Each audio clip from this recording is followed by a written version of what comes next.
Fannie Lou Hamer, a sharecropper in Mississippi, organized 90,000 paper ballots in 1961. They were not allowed to go vote. So what black folks did, she and many others, sharecroppers, regular folks, not even the ministers, these are just regular folks, they set up a overlaid system over the system that we were not allowed to go to, set up precincts, just like the regular system, set up precinct captains, of which she was one, and then taught literacy and got black people to come out and vote. Why? Just because they wanted them to practice for when we would be allowed to vote. And they got 90,000 people to come out, and then they looked at each other and said, whoa, and went to Atlantic City with their 90,000 boxes of ballots and forced the Democratic Party to change, and obviously that changed the country. Welcome to the Shattered Mindset Podcast, wisdom from life's turning points and defining moments. I'm your host, Melvin Larry, and I'm glad to be able to be here to welcome you and to welcome my guest today. He's someone who's building more than businesses. He's building bridges between science, opportunity, and empowerment. Cal Burlock is the founder of S.T.E.M Reps, helping adults launch high-paying careers in biotech and STEM sales. He's also the visionary behind CEO App, a platform designed to assemble, harness, and sharpen Black progress through socio-political power. So, from the lab to the community, he's not just changing lives, he's shifting legacies. So let's get into it. Welcome, my friend. How are you? I'm doing great, man. It's so great to be here and join you, Mr. Larry. Did I represent you okay? Yes, you did. Yeah. Those two systems make up the heart of my company, Driven Systems, and those are the two systems that we've created. Absolutely. Yeah. And I'm just Melvin. Yeah, okay, will do. I appreciate that very much.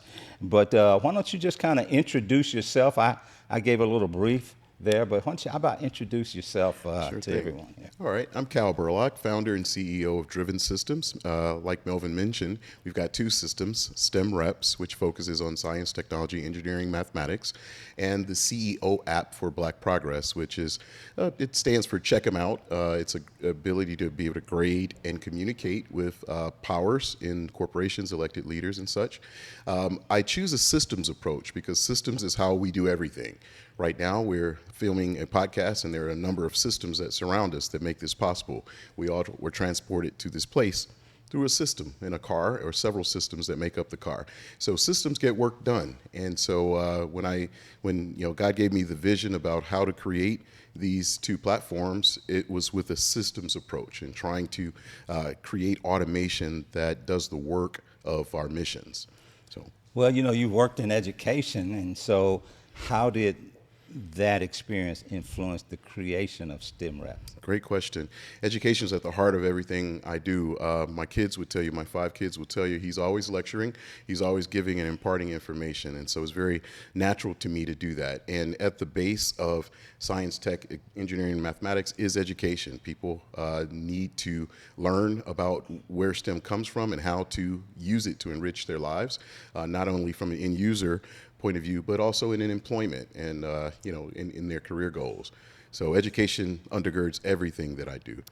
Well, was it a graduating process that got you there, or did you have some kind of an aha moment that made you realize that there's really a need for the organization like S.T.E.M? Sure. I think it was a graduating moment. When I finished Morehouse College back in the day, as they say, at 23 years old, I already had 3 kids and 1 on the way. So I was already working as well as going to school when I was finishing Morehouse. So I knew I had to get to work, right? You could not, there was no option to not provide for my large family.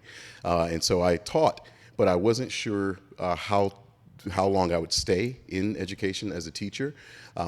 When I wanted to make more money, I left the school system and went into corporate, which was a different kind of education, but still education. And I drank up every single thing that they offered.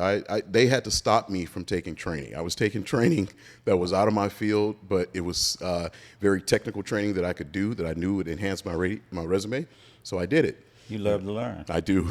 I do. Is your love of learning because you're just have a thirst for information, or you have a strong desire for getting something to give back?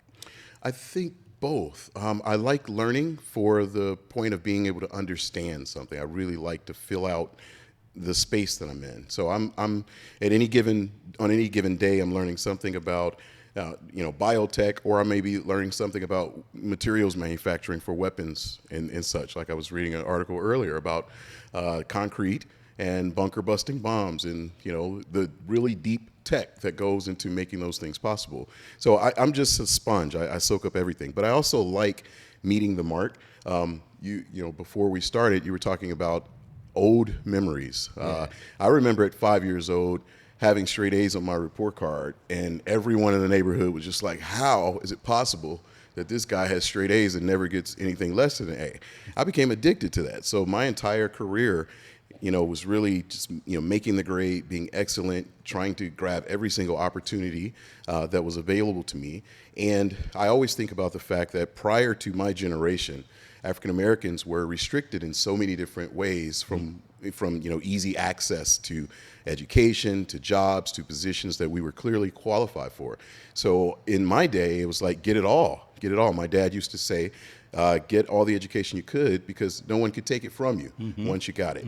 So, you talk about you getting all the straight A's and you being in the biotech field and thought process and everything. So, back in that day when I was that age, I was trading Spider-Man comic books. And so we were at a whole different place and a whole different thought process. But how much?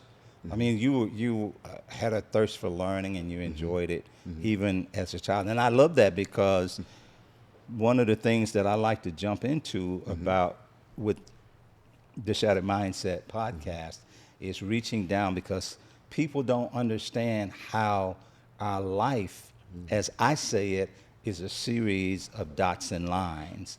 And so every dot in our life has a line that connects to another dot. Now, some of us don't want to remember those dots. And there are some dots that we don't want to remember. Sure. But if we really look at them, somehow they're all connected. Do you believe that? I do. I've always been massively thankful, just full of gratitude for my parents and the community that we had. Because, as I look back, I feel like my childhood and my community owes me nothing in a sense, because everything was available to me from 73 on. I remember being like an 8-year-old at a college, studying advanced discrete math, just, what we could catch basically. But they invited me to come, and always being the only, African-American kid, or one of very few in these environments. But I do believe that those dots matter. I just, in my case, they were very healthy dots that, were strung together. And what it did allow me to do is develop a confidence and a faith. My faith in God allows me sometimes to, if a dot is not there or a stepping stone's not there, I'll believe that it's there by faith, and it appears under my foot as I go. And so I've lived like that. So I'm willing to take chances. Even creating this business was taking a chance, 8 years ago when we got started. So I believe in taking chances. Well, it's essential. They say no pain, no gain. That's right. But as in thinking about that in childhood, just depending on where you are and who you are and so forth, and your surroundings, being the smart kid, sometimes it can hit you in different ways. Sure. Because sometimes kids can be cruel. Yeah. But how did that, being that person, because it transcended, and sometimes like they say, sometimes the A and B students work for the C students and different things like that, all of that, which I don't think that there's necessarily any validity to all of that. But how did that play out for you in coming through school, and how your life was affected by the cultural surrounding? Sure. I go back to the days when we were wearing X's on our chains and emblazoned on our shirts, right? The Yeah. 80s and 90s. It was cool. You know, our icons was a different world and the Cosby Show. These were folks who were upwardly mobile. They were progressive. They were providing models for us of being in college. You know, I remember sitting at Morehouse and cheering every time A Different World came on because it showed our campus, right? Yeah. And so at that time, it was like cool to be smart and cool to be cool. We could be both. And so Dwayne Wayne was a character with his, flippy, nerdy glasses, Yeah. studying math and computers, but he was still cool. And Yeah. so our model was to be both and, to excel in both arenas. I think where it may have created some amount of run-in is sometimes in environments where you weren't welcome or Yeah. you weren't expected to be, and racism was always there. It just didn't dominate, and the the institutions that controlled maybe the environments that we were going into, they were open. Yeah. And they were seeking to be open in that day. We had a lot of great teachers, white, black, or other, mostly white teachers, but they were committed to equity, committed to leveraging diversity in the classroom, and I was a beneficiary of all of that. It's kind of sad to see us turn against those things because they were so instrumental for me growing up. Yeah, people they hear the word STEM, and most people don't know that it's an acronym. Yes. and so, if you will, can you just kind of, for the sake of those persons, the one or two people who don't know what that is, tell us what STEM is, what it means, Sure. and what it means to society. Absolutely. Well, STEM originally started being used as a term in education, with the thinking that STEM, science, technology, engineering, mathematics, that jobs that tracked according to STEM paid better and provided better lives for folks who pursued STEM jobs. So it was born in education to try to create programming and educational materials that got kids interested in STEM. So let's not give them all the answers. Let's give them the problem and give them tools, and let's see them use their natural, kind of the synapses firing to come up with an answer. And by getting them warm to using their minds like that, then they will be creators and they'll create science and manipulate science. Today, when you say STEM, in most people's hearing, they think that it's just computer technology, coding, networking, things like that. And that does make up a good percentage of STEM. About 70% of STEM is computer technology. So when you're hearing terms like AI and machine learning and large language models and all those things, those are all STEM related terms. But I would also, I always remind people that STEM is also biotech. Yeah. STEM is also oil and petroleum and drilling. STEM is also nuclear energy. STEM is, like I was reading earlier, the concrete and how they have been able to create it differently so that it's super hard. And even, bunker busting bombs can't get there. And then STEM is also how you create the shell of the bomb so that it actually will not explode on impact, but go underground for 200 feet and hit something that may be buried underground. So STEM is in everything. STEM is in food production. I mean, everything. Well, I hear talk about STEM from a different perspective as well. It's been said that it's the highest paying sales career. So It is. who thinks of STEM in terms of sales, and what is it that's still largely underexposed about that? Yes. Oh, I'm so glad you asked that question. If you go to our government's department for looking at all labor statistics and providing that data to the world, it's called the Bureau of Labor Statistics. And so you can go there and actually do a search for STEM jobs. And of course, everything that comes up will be your scientists, your teachers, your nuclear physicists. They're all named there. And in the bottom right corner, it says sales engineers. Yeah. Okay. And everyone on that list above, the scientists, the technologists, they'll tell you we can't do anything without a person to actually get to our end user and take our intelligence and put it in a certain way in a process of sales in order to get something sold.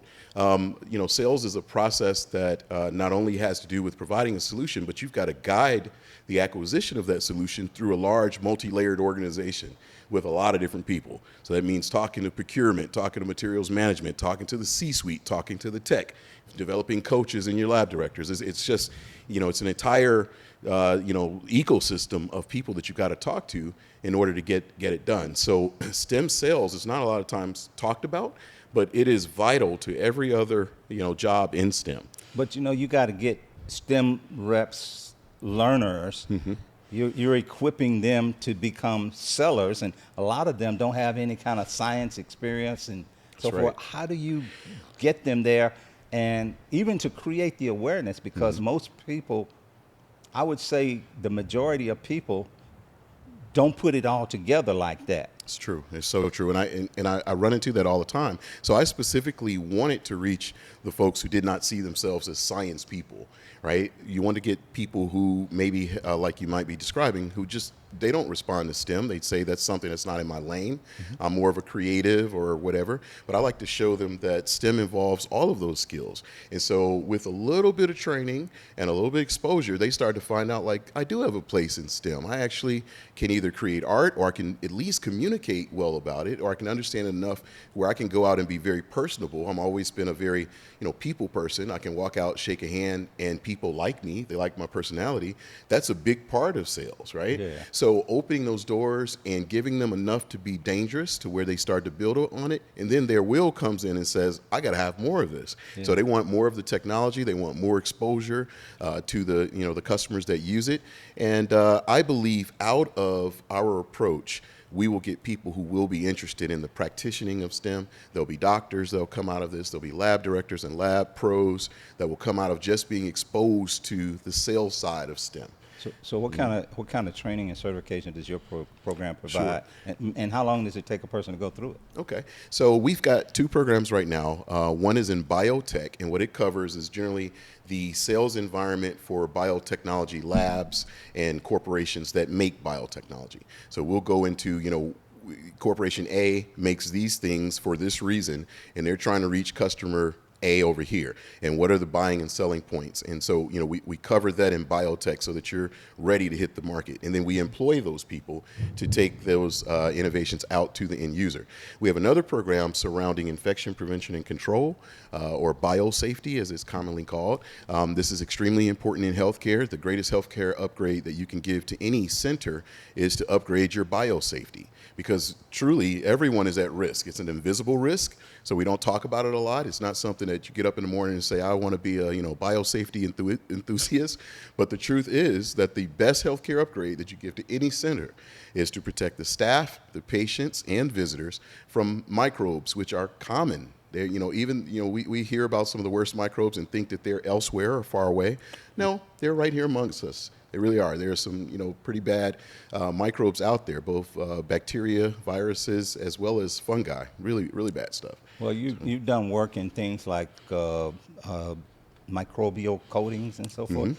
And where have you been able to show where your reps have really made some measurable impact? Absolutely. So we just came through the pandemic. So actually, prior to the pandemic starting, we were really taking on microbes, in a real way. We were talking with all the universities. Georgia Tech, Georgia State had converted their actual research labs over to our upgraded biotech. We've got a solution that it actually is a barrier. So you put it on this table, you put it on this cloth, you put it on this floor and ceiling, and it's actually there. The only thing that removes it is abrasion. It's EPA approved, which means it has to be effective and safe. So when I'm making these claims, they're already verified and tried. But those that innovation is so important for healthcare, because you can wash your scrubs in it, the doctor's uniforms, and there are all those tests that show the doctor's ties and clipboards are full of microbes as they're walking around seeing patients to patients, full of microbes. So the bedding in nursing homes, right, is notorious for supporting bed sores and all of the kinds of things that goes along with that. The glucose meters, right? Everything that you touch throughout those centers can be protected with a barrier that after you apply it one time is actually very effective for weeks. So you talk about, we're talking about microbes, but the average layperson really doesn't know what that means. Right, germs, bugs. There right? you go. Germs. Put it in lay terms. Yeah, exactly. Germs. I usually have to stop myself from saying bugs, because people go, "Ooh, bugs," and you're like creepy crawly. Listen, I get that. I had my 6-year-old grandson over, and he is just like. He's so fickle. He goes into the bathroom, and he goes into one bathroom and he says, I can't use that bathroom. There's stuff there on there's stuff on the countertop there. I love 'em. I can't use that bathroom. I'm like, go in there at the other bathroom, boy. You know. He's already a germaphobe. Yes, you know. Yep.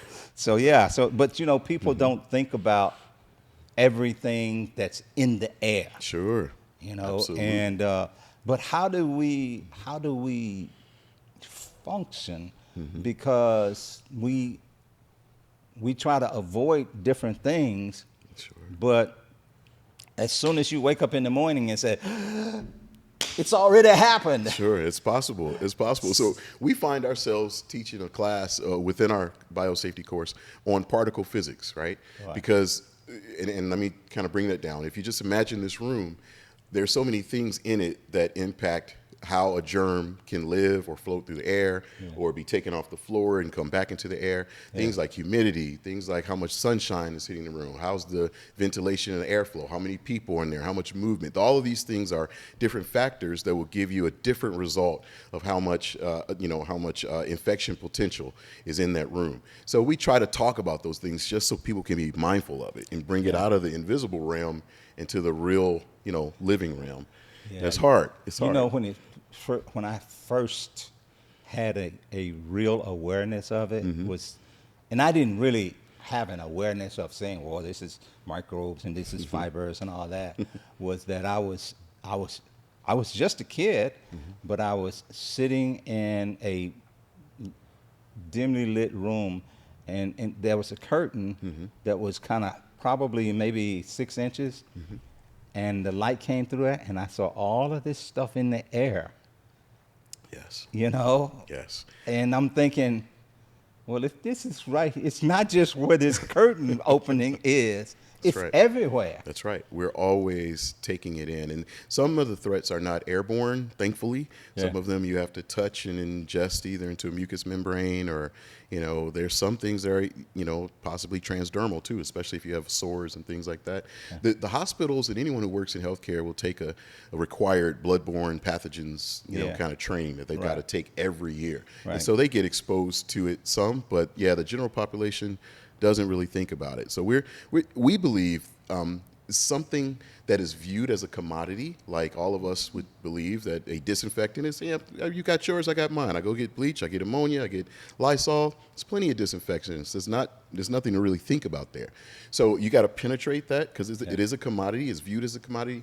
But what we try to say, it's not just a disinfectant, it is a healthcare upgrade. And the biggest one that you can make with one check, one decision, we come in facility-wide and change your laundry, we change, your surfaces, all of your equipment, everything is changed. I think that one thing that, a lot of things came out of the pandemic, but one of the things that came out was I think it probably boosted the antibacterial sanitizer industry because now people are much more cognizant of that. I mean, before pandemic, probably you were the only guy who would pump gas and then clean your hands. Right. You know what I'm saying? Yeah. I mean, because most people just pump gas, put it back in, not think about it. That was me. It's really strange. So that came out of the pandemic. It did. And not all of it was good. Like, for instance, it hit me this way. If I was out prior to the pandemic talking about infection prevention and control, and then by March of 2020, everybody's talking about it. Yeah. So what the CDC did, they actually did a retrospective look. They looked backwards and said, here are our last 22 studies that we've done on a coronavirus, and here's what killed it. Yeah. Now, you know what they came out and said? The only thing that killed it was alcohol-based sanitizer, okay? Our new generation sanitizer is purified water-based. Isn't that something? And so I had a large church downtown that had just bought 16 stands, right, before the pandemic. They heard on the TV, the CDC says only alcohol sanitizer works. And they called me the next day and was like, well, I got to get rid of all of these 16. I'm like, No, you don't. We're actually better than alcohol sanitizer. I show them the reports, the multiple reports that shows alcohol sanitizer is actually bad for your hands. It removes the antimicrobial layer that's already there, right? Several things like that. And it kind of hurt us because we got alcohol companies that converted to sanitizer companies. So it was really kind of like a marketing thing at that point. I had water restoration companies that started selling themselves as treatment companies for germs. Yeah. And we were all of a sudden caught up in a sea of people offering similar but substandard solutions, and it actually hurt us. You would think we would have like taken off. Yeah. It was our biggest year, 2020 was, but even from then there was kind of a conservative response against the treatment. So it was weird. Tell me what premise promise is and how it reflects on your mission. That's our code. I think any worthy organization needs a code of honor to guide and to establish the culture for that organization. Yeah. So ours is the premise promise. And it's really three maxims that we stand by. One is that the technology must be disruptive. So it can't be a Me Too technology. It's got to actually take that end user into a completely improved and different directions. It's got to be disruptive. Two, it's got to be cost positive. So it's either going to save you money or make you money, which are both great. I'll take cutting my budget. I'll take increasing revenues. Yeah. And then the last thing is very important. It's got to be sustainable and supportive of health and wellness. If it doesn't do those three things, we will not darken your door. We will not come and knock and ask you to talk with us. It's got to do those things. And so I thought this would be another way to open this up to our national organizations of representatives for them to have input on the technologies we actually take out as well. So they get to judge, is it really meeting those three or is it not? And if it's not, it's got to go. Yeah. So in everything that we do, there's the good, the bad, and the ugly. What would you say were some of your early challenges in kind of trying to help push that mindset through to people?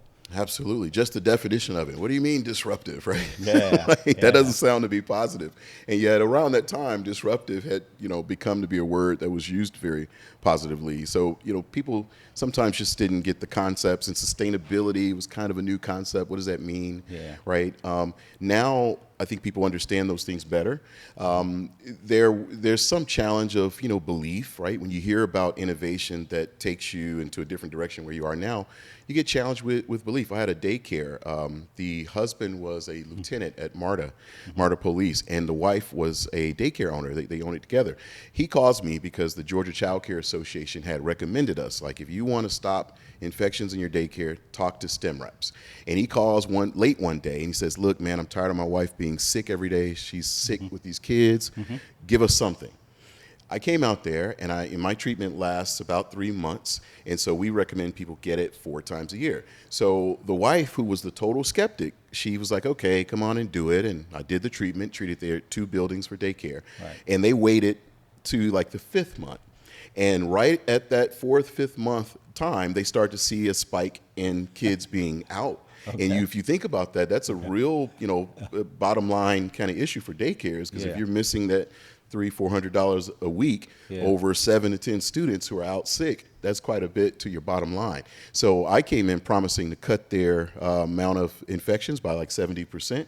We did it, and they even waited. They said, well, we're going to wait to see if something changes, and they have had us ever since. So they got it. They got it. They got it. Some people, you have the reverse reaction, because when it happens, they don't give thought to the fact that they waited beyond the period. They just say, oh, this doesn't work. See, it's not still working. I want it to happen forever, So I think that's outstanding. So how do you, are you preparing for growth, and how's the organization adopting? Because everything goes through stages. Sure.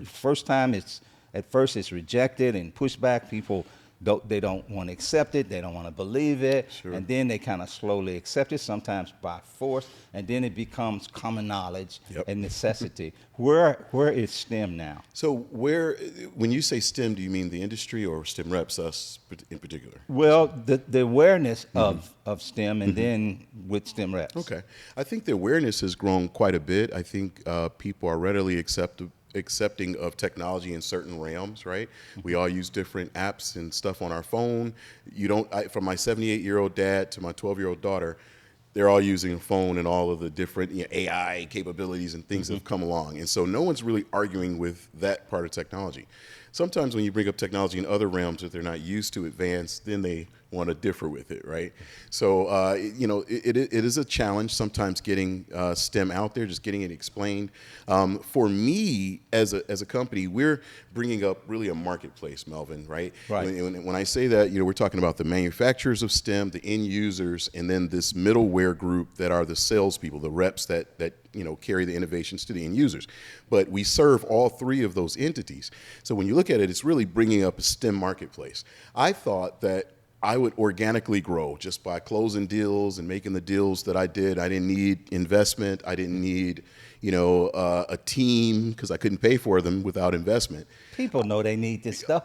Man, right. People know they need this stuff, and I can do it all. I have adjusted now to know, investment would be a powerful vehicle for us, especially in bringing up, I just don't have a widget, right, that I'm trying to sell, or, a basket that I make.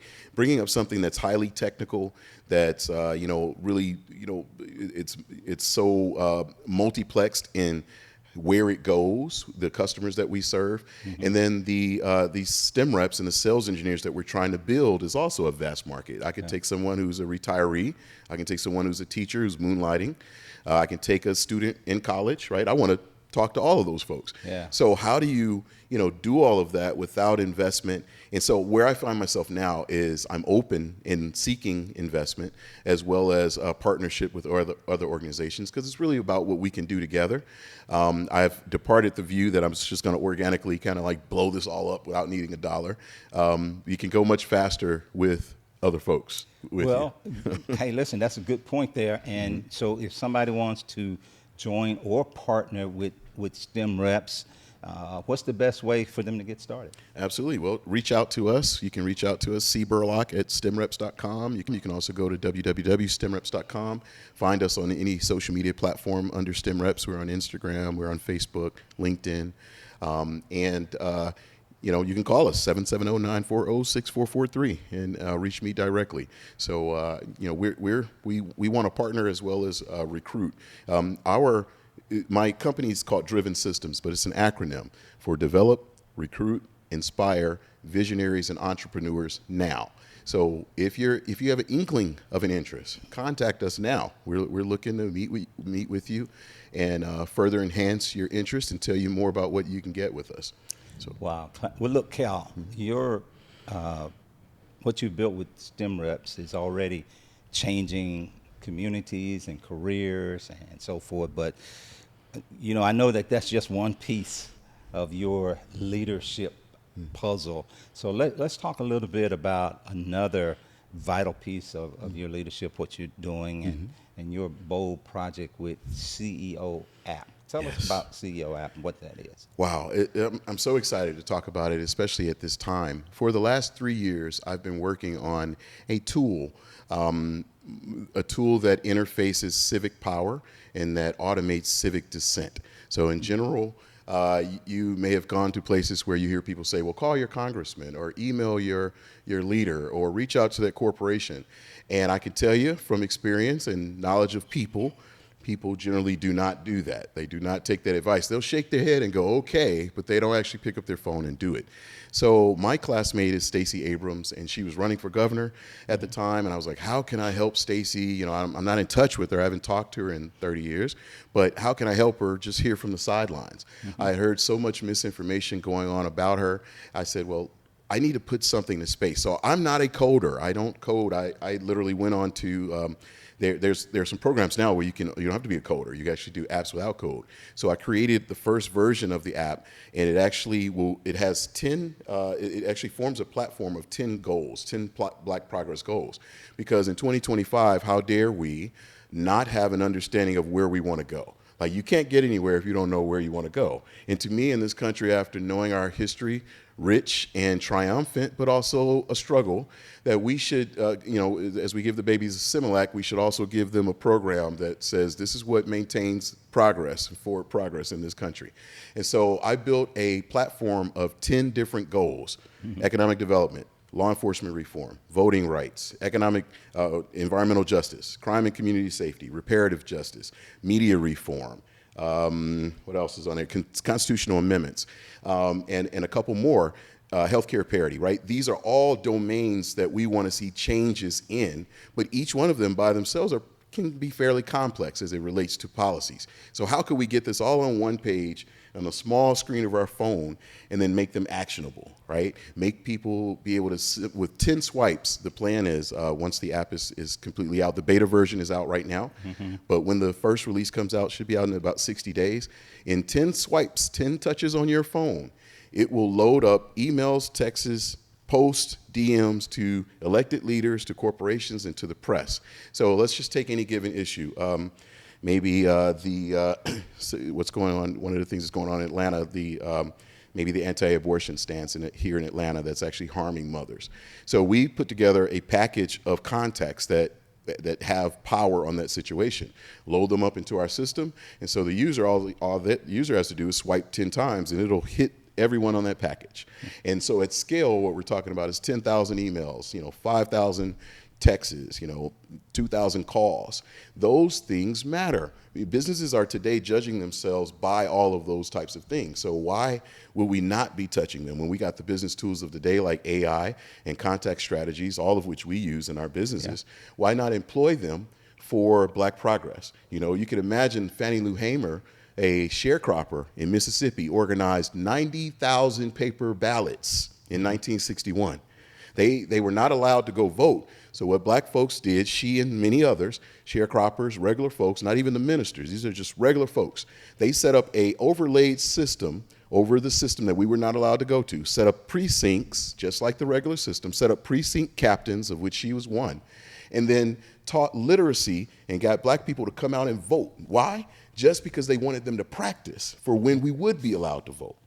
Just because they wanted them to be able to read a ballot for when we would be allowed to vote. And they got 90,000 people to come out. And then they looked at each other and said, whoa, we have 90,000 precinct boxes of ballots that look just like the ballots they won't let us touch. We're going to take ours to the convention. And went to Atlantic City with their 90,000 boxes of ballots and forced the Democratic Party to change. And obviously that changed the country. It really it's a good thing that they had AI and cell phones back then, isn't it? Exactly. Get all that information out, man. Exactly. It's amazing how they did that, isn't it? It is. Manually. Amazing how they on did paper. That. When you just talked about Black progress, but then and in that vein, you talk about the CEO app as a tool to just assemble and harness and sharpen Black progress. Yes. What does that really mean to you? So what that means to me is actually impacting policies, right? Policies drive much of what impacts us and when it comes into the social political space. So if you think about yourself as an individual, which everyone does, you think about your talents, your powers, your capabilities, great. I would like people to be aware that they also have an entire lane of capabilities and powers that they may not be given any attention to. And you're living in a country, one of the greatest countries of the world, where those things are afforded you. You've got levers. Everyone who's over 18, they've got levers on their wall at home, and they should use those levers. They should not check out of their power. And I'll give you a snapshot. It's 48 million Black folks in America. 35 million are eligible to vote. 22 million plus do not at all. That's not just voting, but that's interfacing with the powers that may govern your life, maybe governing how the police operate in your community, maybe governing how much business investment money is out there for you, maybe governing your movement around the community in different places. Not unable, just don't. Just don't. Completely able. 35 million are eligible. Just don't. Wow. Just don't. Because there is a giant culture within and without Black folks, so inside of us and outside of us, that is constantly encouraging us not to participate, telling us that we have no stake in the matter, telling us that we really are also victims, as with the rest of the diaspora, of imperialism and Western this and that, and so I won't touch anything that's official and that looks to be white. And my word is this: you built the country. 85% of the country's gross domestic product was attached to your body Yeah. in 1865 when slavery ended. Yeah. You know, all systems of business that now exist on Wall Street were built off of the tracking and the management of this exploit that you were the center of. So it bothers me when people say, well, I'm not a citizen of this country. They don't treat me like a citizen. I'm like, how are you not a citizen? My family personally goes back 800, 900 years in this land, you know. But you know, back in those days, they communicated and people came together. Yeah. The difference was we have access to more information, but it comes to us from so many different ways. Yes.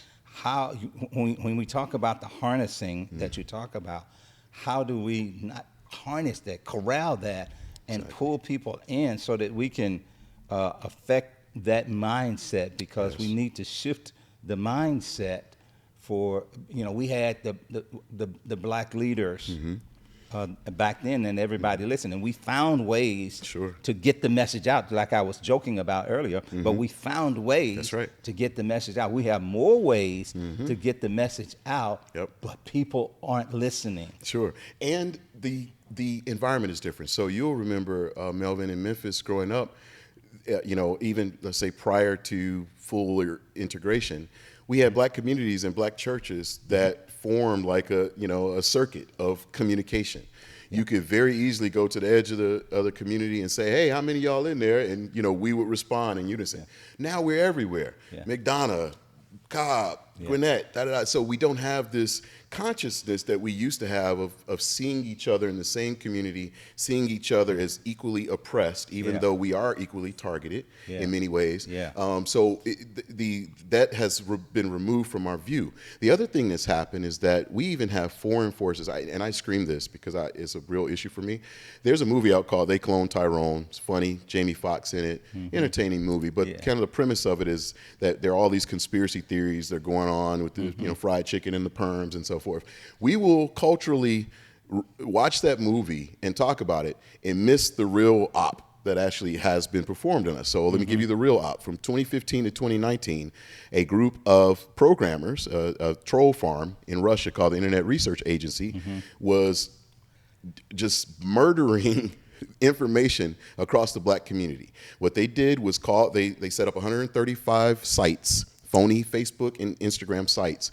And they would first, for the several months when they were in operation, they would send pride and pain posts, like things like police brutality that we would all see and sense at least, some kind of connection to, and we would share it. Okay, and then they may send something like, "Oh, the first black lawyer to graduate from Vandy," and we go, "Oh, congratulations!" Send that to our friends. So as we are capturing information from this site that's called Blacktivists or Blackstagram or whatever, these are actually Russian troll cyborgs and bots that are sitting there, embedding themselves into our network. So now that they're in our network, you've shared, I've shared, we have all shared these good things.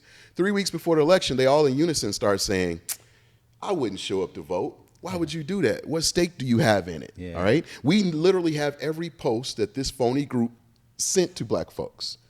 You would think black folks would go, "Ooh, we have the post? Well, let's look at the lies they told us, and at least we know we can reject those lies." Is that part of your writings that debunk those myths about black progress? Yes, I've done videos on them. I've gone to the actual Senate Intel report because they got the names of the folks who did it, who led the effort. They got the every post that they sent, and you can actually go and see it. And I saw several that I had shared, several that I had looked at and shared. So just getting that information out so that people can understand that their social media is being leveraged against them, helping them to understand that social media platforms are owned by very few people. You're talking about 3 or 4 people that have an immense amount of global power in telling truth or lie, and algorithms that actually spin plenty of lies. So in order to fix yourself, in order to heal your land, to heal your community, you have to have some truth going on there. And that's why education is a big part of it. So in the CEO app, we try to give micro education. We try to bring up those topics that really matter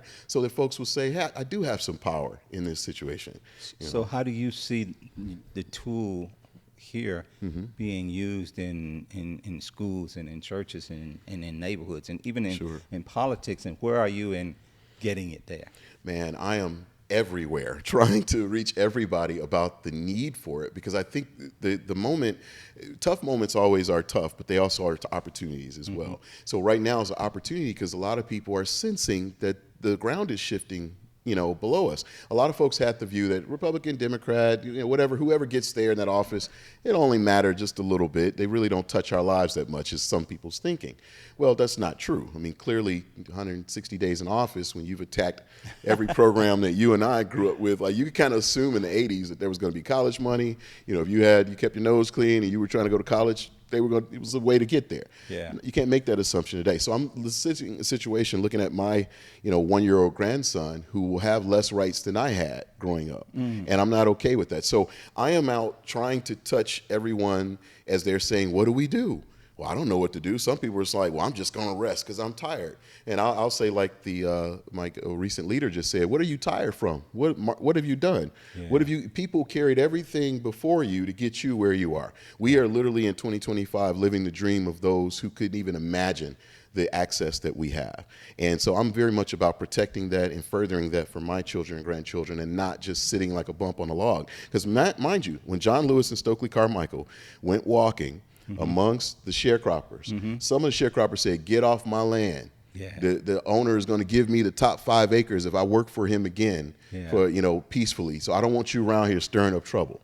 Right. Others went to the meeting and learned how to read and write. Learn how to read and write a ballot. And so when the world changed in the last 2 years, everybody got the job at the mill. Those same folks who wanted to kick you off, they too increased. They still, so I decided at that point, I never wanted to be one of the laggard crew. And I try to remind people, don't be the laggard, be the change agent. That's why you're alive. Our pastor always talks about that, we have defense, but we have offense as well. Explain the laggard crew. The laggard crew is those who think they will receive some benefit by supporting oppression, right? They may see the oppression, but they're willing to play ball with it because they think that what matters is their ascendancy, their personal ascendancy. But that's not how white supremacy works. Leave well enough alone? Yeah, leave well enough alone. Let me slide by, go below the radar. Nobody will notice I'm making mine over here, and I'll be able to look back and say, me and my family are doing fine. Yeah. It doesn't work like that. Right. It's coming for all of you. They ain't bothering me. Don't bring no attention to me. Exactly. That is the thinking of being afraid or just being, uninvolved. I'm in my own lane, developing some kind of philosophy. That is not our history. What do you see as the danger in that? The danger that is being filleted completely. I mean, being completely dominated in every way. Filleted. Wow. Exactly. That's the first thought that came to mind. That's a big term, man. Filleted. Yeah. Forget it. You won't build a brick if you can't manage the structures of your life, of a successful life in a modern country, being able to get an education, being able to go and move around as you please, right? Being able to acquire property, to start businesses. These are things that make one's life profitable in modern society. Being able to educate and be present in every field that God has given you capability to be in. So when you have oppressors that are there who are gating those environments and are saying, no, you can't come in, but you can. And do you bow down enough? Then, yeah, we'll let you in. Those kinds of things. That never works. I can give you example after example after example that it never works. Riches don't do it by itself. There's a rich man who lived along 316 right here north of Atlanta years ago. He was richer than all the whites around him, and he drove a one-horse carriage his entire life, not daring to ever go buy a car, because if he had, they would have attacked him and killed him. So he had to keep a very low pro. He had all the money. So I try to remind people, it's not, there are people out here saying, oh, it's not about black, white. Yeah, it's not. It's not in a sense. Yeah. But the green isn't going to get you there. Yeah. And Booker T. Washington and W. Du Bois had that debate, 120 years ago. And what we realized out of that learning, and I always bring up the historian is like the lawyer, because the lawyer bases things on precedent. The historian does as well. So we've looked at black resistance over hundreds of years, and we see what works and what doesn't work. You must fight for your civil rights as well as your economic rights. You must. They go together. You can't have one without the other. I was talking to a young man a few years ago, and I was at his home. He had a beautiful, beautiful car. It was, I don't know whether it was a Challenger or a Charger, something like that, but it was It was beautiful. It was polished, and he turned it. Let me let you hear it, just like that, you know. And I said, "Man, you must be the envy of work when you pull up in that." You know what he said? That one over there, that's the one I drive to work. Yeah. I don't drive this one to work. Yeah. Is that amazing? It's real. It's real. It's real. He Yep. said, "I don't drive this to work. That's the one I drive to work. They don't need to see this one." That's right. It's true. Isn't that It's amazing? true. Man, I have seen it real time. Working in industry before I started Driven Systems, I was to be making, $200,000 in, 1990s was fairly good. Definitely in my family. I don't think my dad ever made more than 50 grand. So, we were trying to, get ahead in corporate and make great money. I was there. And I was never comfortable because they still looked at me as like, you are inhabiting the shoes of some perfectly good white guy with a family who should be there. And they would nearly say that in front of you. Yeah. There was a gentleman who had lost his job in our company. We were all friends. He had 5 kids. I have 5 kids. But there's another guy who would constantly bring it up, and he would be looking at me the entire time as he said it, saying like, yeah, it's real bad that Dave has lost his job and he's got 5 kids. And I'm looking like, it's 25 people in the room. You're staring at me as if like you're in Dave's position. And that's literally how he operated. And he would, be maneuvering in the company, trying to get rid of me. And those things are real. People need to understand that. And what bothers me is that what you have is a relearning every generation. You have your 20-somethings come along, and they think that just by sheer force of their good looks and their intelligence that they're going to be able to stop the world's roll, right? You're born out of your mother, and the world's already rolling. Your chest isn't going to stop it. And you learn that by maybe your 30s, and you start to adjust a little bit. And then you get to my age, and you're, trying to put some things together. But boy, if we could get everyone understanding that at an earlier age, Well, and that comes to the different types of literacy, community literacy, and so forth. Not just the political, but economic and social. That's right. What role would you say that the CEO app plays in that? The CEO app, it allows you to very easily harness and execute action. It's very kinetic, right? I know podcasts are popular. We're certainly on an amazing one now. Panels are popular. Conferences are popular. And I said, well, in order to drive change, do I want to do another one of those things? And I was like, no, there's some good ones out there. So let them keep rolling. What I want to do is I want to be the button that you press. Once you get the wisdom from the podcast, then what do? You got to go do something. It's the kinetic part that's missing. Everyone gets the angst in their chest. They may read something on social media, say, what, that happened? And it's real. What, the cancer rates in Louisiana are, 70% higher than other places in the world because they keep putting these corporations around this black community. Yeah. People are dying by droves. Okay, that's an issue that should be mentioned and talked about. But what's the button? So CEO hopes to be the button. Those people in that community in 10 swipes sends messages to all those people and keeps everyone educated about the initiative that actually will drive change. And what will happen to the people who need to hear that? They're going to go, oh my God, these are 10,000 emails I got. Oh my God, the press is now a paper because they got 10,000 emails about my situation. Now they're writing an article. Yeah. Oh my gosh, the lawmaker also got hit up, you see? So it's using the business tools of the day, things that Fannie Lou, Malcolm, Martin wish they had. They wish they had AI that'll find me everybody. I've got an AI system that'll find everyone's number today. I don't care if you changed it yesterday. See? It runs a real-time check and we'll stick it into our database to go. So you can't hide. You tell me that. I know that. Exactly. Well, let me ask you this, because you wear a lot of hats and you do a lot of things. I mean, we've just talked about a couple of big initiatives that you're involved in, and even now you still are going to school all day, every day to jump into something else. Absolutely. So, do you see synergy between STEM reps and CEO app, and how do you pull that together? I do. One of the one of the most important parts of this CEO platform is economic development.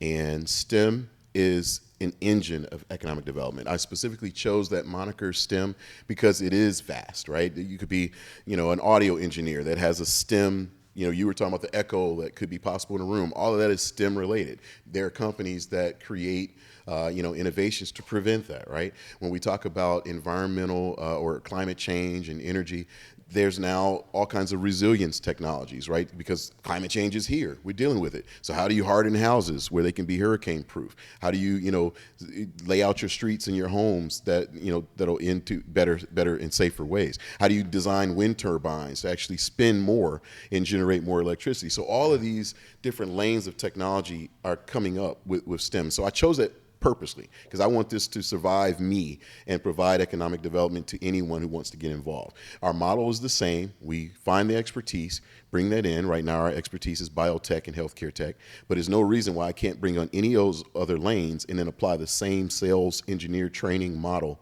to it. So that's the hope. So you see a legacy to be built really intentionally between the two models? Yes, absolutely.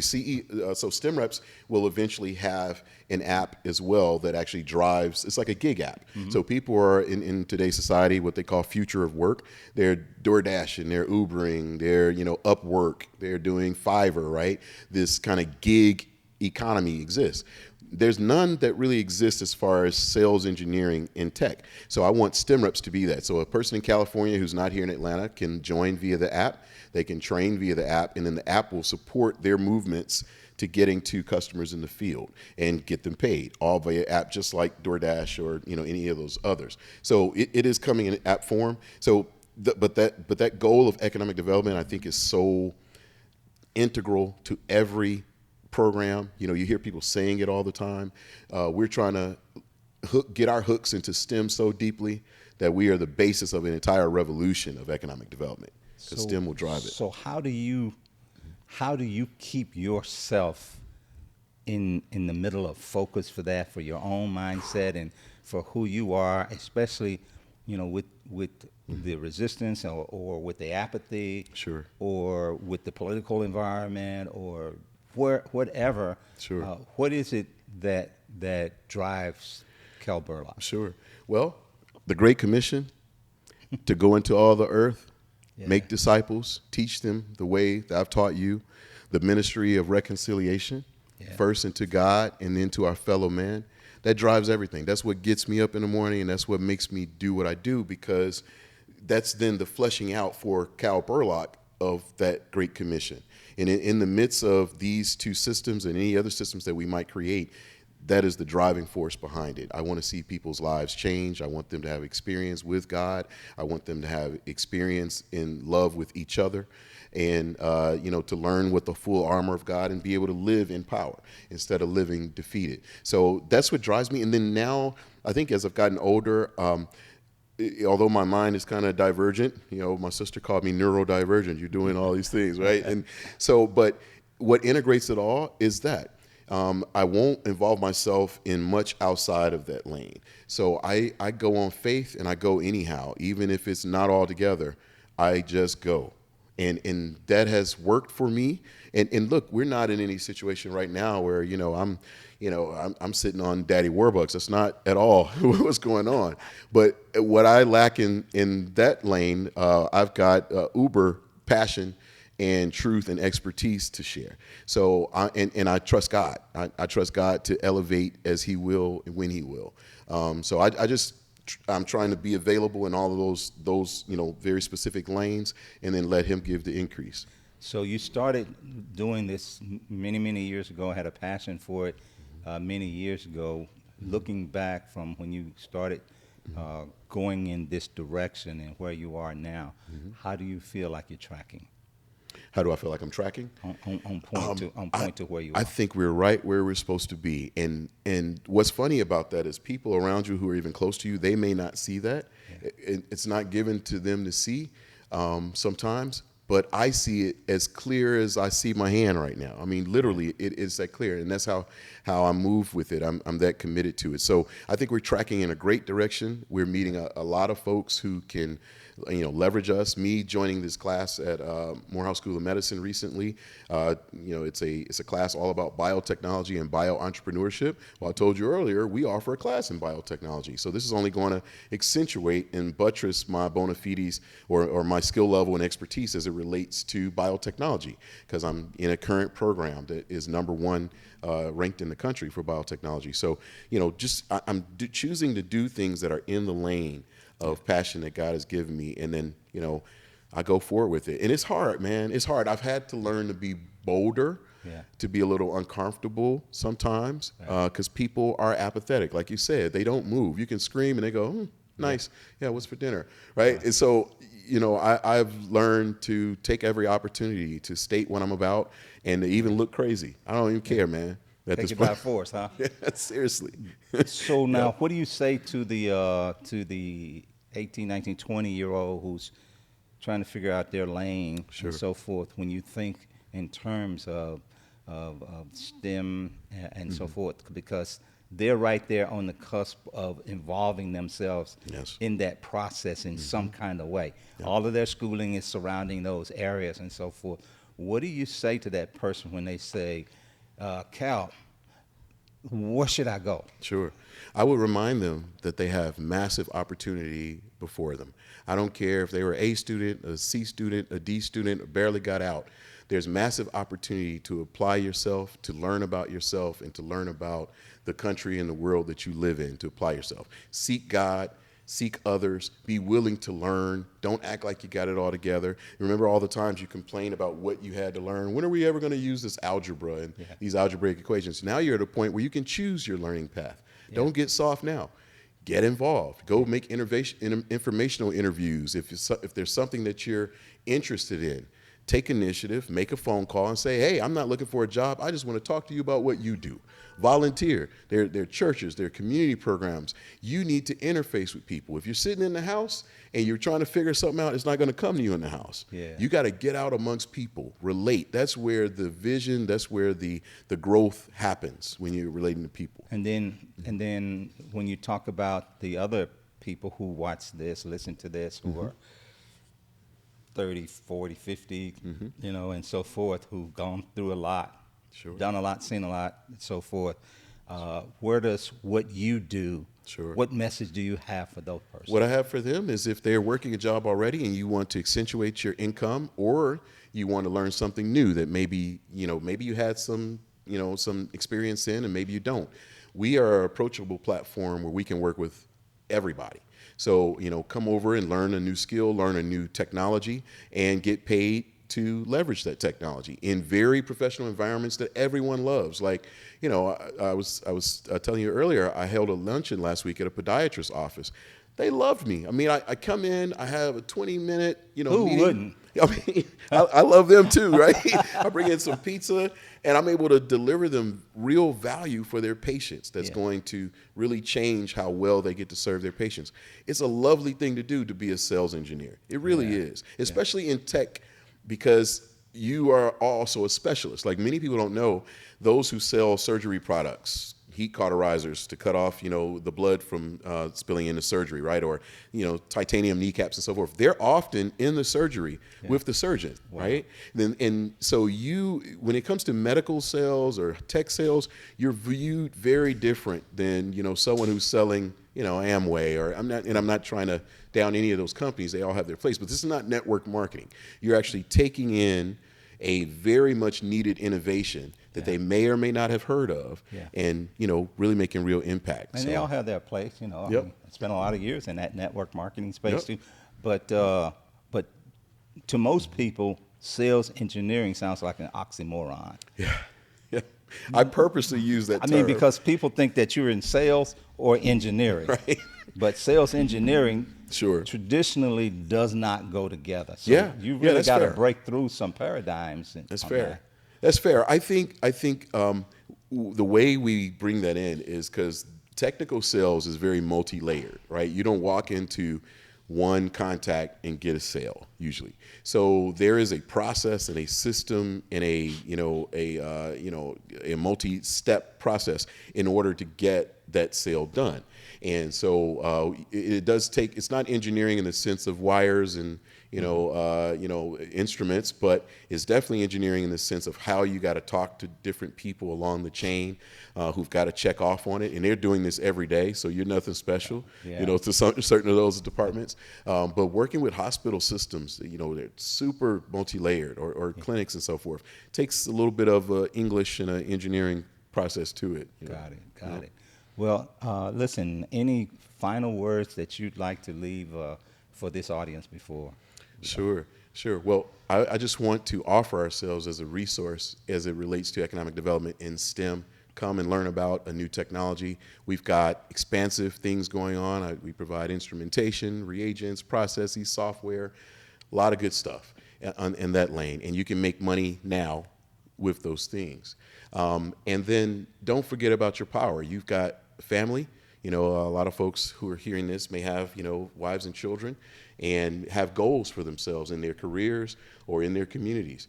You should be aware of all of your powers. It's like having a car outside with the keys dangling in the door and you refuse to use it because the back tire is just a little bit low on air. Yeah. That's really how people are. That 22 million plus people who check out of their social political powers, that's exactly what you're doing. You're standing in the house saying, man, I wish I had a car. You look outside, see the car, and like, tire's a little low. I'm not riding that. That's how you are when you're not using your social political powers. You have them in this country. In fact, much of the world envies your access to being able to speak out, to demand redress for when you're wrong. All those things were common prior to 160 days. They're being pressed very badly right now. So I just want people to be aware of that and then to leverage their power. One tool, one of the best tools that you'll have is the CEO app that'll allow you to execute social political dissent very easily. And I got that from, looking at my dad, 78, my daughter's 12. They all have cell phones. Yeah. You go into any room, I don't care who they are, they all have cell phones. They all use some form of app, some form of SaaS app. So, being able to harness people and sharpen a tool where they actually can make real change and marks is just indispensable. So how can people reach you regarding the CEO app? I'm so glad you asked that question. So what we've done, the beta is in existence now, and we're working on the version 1 release. Beta just means you're on that step right below the first big release. So our beta is out. And you can see our beta if you go to bit.ly/CEO means business. So bit.ly is a way to shorten your URL, but it's just bit.ly/ and then CEO in caps, CEO means business. And you can see the app, join it. If you put your email in there, we'll be able to update you and keep you aware of when the V1 comes out. We're also going to be having some events here locally in Atlanta to push the event. One of the biggest things, I'll just mention this, in September, Carter G. Woodson's organization that he started in 1915, he started the Association for the Study of Negro Life and History. Today, we've changed that Negro to African American, so it's ASALH now. September of 2025. Exactly, this year, and it's going to be phenomenal. When they may be listening to this next year. Right, got you. September 2025, but they have it every year, and they have a different theme every year. So this year's theme is African Americans in labor, and these are the professors, the librarians, the curators of museums, people like Lonnie Bunch, who curates all of the Smithsonian and African American Museum. He's a big member. I was with him a couple weeks ago. The archivists, right? These are the truth tellers as it relates to history and the life of our people. The reason why Carter G. Woodson created the organization was back then there was a UGA grad named Ulrich B. Phillips. Ulrich B. Phillips is a white historian who wrote a very Southern paternalistic view of slavery, saying that black folks liked being enslaved. We liked the whip and the burden of hard, undoable work. We had parties on Sundays with chicken and watermelon and plenty of dancing. And so that went around the world. And people had this vision of black folks, they're naturally beasts of burden. Carter G. Woodson and others, William Monroe Trotter, W.B. Du Bois, stood up and said, oh, no, you would not lie about us. That's not true. These are people of God who have value and who all these different things, and started bringing in the history. 11 years later, in 1926, he is the man who started Negro History Week, which became Black History Month in 1976. So we're talking about this organization's coming here this September, 110 years old. And so you don't have to worry about misinformation. You don't have to worry about bots and cyborgs and the problems of today. These are the real professors, linguists, ministers, et cetera, who hold this all down. So I'm always proud to talk about them. I am also serving as the local area arrangements chair for media and marketing. So we're trying to get the word out. We're trying to tap. Atlanta is the Mecca, right? Is there a site for this? There is. You go to www.asalh.org, and it'll tell you all about it. They actually have a very good, comprehensive site that tells you so much about them. Even has like, backgrounds for your IG and your FB and your Zooms, all there for anyone to use. Yeah. So there's a lot of resources there. The problem is they're so ivory tower, right, academic, that they don't reach the streets very well. Yeah. So I've been for the last 3 years hammering at them, and they're like, who is this Cal guy? So 2025 is African Americans in labor. 2024 was African Americans in the arts, music and such. 2023, I launched the app there. The theme of that year was Black Resistance. All right. So I was like, Black Resistance, my app, that goes together. So I wrote a proposal and they accepted it. And I hadn't been in touch with them 20 years probably. Amazing. I went down to Jacksonville, presented, and started speaking with them, knowing that the day that we're living in was coming. I already knew this because the things that historians study, you already know what was coming down the line. So I'd like people to come to that conference. I assure you this, I won't say much more about it, but there's no conference that's like this. When you see the program, it's a week long. There are tours and all of that. That's great. But the sessions themselves are just amazing. You have to compete with yourself about which one you want to go to. So we believe that Atlanta, the fact that it's in Atlanta, it'll be a very big conference. It's already selling out as far as the hotels and stuff. They're a nonprofit. This is not about anybody making money, but we want and mean to stand up very strongly for African American life and culture because it's under assault and it is meaningful to all of us. You and I probably remember being teens or kids or whatever, and seeing pictures on the wall of some teachers that had Black leaders on there with a little animated picture of a king with a little snippet about who he is. Guess how they first got there? Nobody was making those materials at white companies for us. Asala started their own press and started making educator materials, and then through their network they would push those materials around the country. So if you were at all impacted by any Black history prior to 1970, it came through Asala. Awesome. Real talk. So that's powerful. And how much does that weigh on our lives? Right? I just wish you were more passionate about this. I think I would just explode in spontaneous combustion if I was more passionate. I love it, my friend. And I appreciate your passion and your dedication and your vision for where you are and what you see. And I'm just eternally grateful to have you here. And you share some things that will last for a long, long time with the folks. So thank you. Thank you. Thank you for the opportunity to talk about it. I could do this every day, man. Yeah, man. There's no doubt about it. So with that, folks, hey, listen, we're so excited to have had Cal Burlock with us here. Get in touch, get the information, get on board with all of the things that he has shared and talked about. And with that, listen, keep adapting, keep adjusting, and keep reaching for those higher heights. We'll see you the next time on the Shattered Mindset Podcast. Take care, take charge, and God bless.